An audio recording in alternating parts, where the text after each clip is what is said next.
turning its back on China after the internet giant decided to shut its last operations there. More than 300 workers will be laid off as the company closes its research center in Beijing.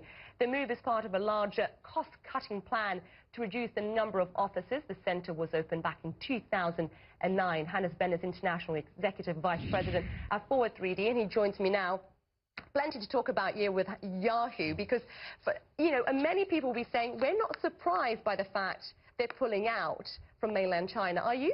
No, actually, in fact, the only thing which surprises me here is that there were still 350 workers employed in China. Yahoo has never really been popular in the market for a really long time. And Chinese people love their local products. If you think about the email services, for instance, it's 163 and QQ chat. That's why Yahoo email had to pull out in 2013. And from a search engine perspective, it could never compete with the local players, such as Baidu, such as 360, which has now been renamed Yahoo. So Yahoo always struggled there, and in fact, that doesn't come as a surprise for anybody. And it's not the only country, it's not the only company. We've got Zinger as well as left. Yeah. We've also seen Microsoft shut its phone factories in some key cities. I mean, are we seeing a trend here? Why are we seeing a move? Obviously, this is cost-cutting.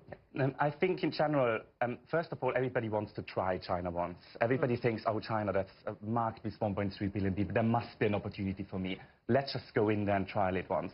What they don't realize is it's difficult to understand the Chinese mind, and many international brands then actually fail because the local ones are just so powerful. We had Google, we had Zinger, all of them wanted to get into the market, but you have to deal with the government. It's very tricky to understand what they require, what they want from you, and that's quite often businesses then see the problems and they think, let's focus our investment somewhere else, because in China it's not going to work for us. And on that hand, because Yahoo has had quite a fraught relationship with the Chinese government, but this apparently it has nothing to do with it. No, absolutely not. I think Yahoo, it had its problems in the past, but this was totally a decision based on the fact that they want to cut costs.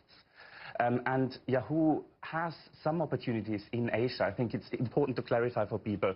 You have Hong Kong as well, which is part of China. And in Hong Kong, Yahoo is actually extremely popular. It has a 30% market share, and there is where Yahoo can still invest in developing new products. And the same is the case for Taiwan.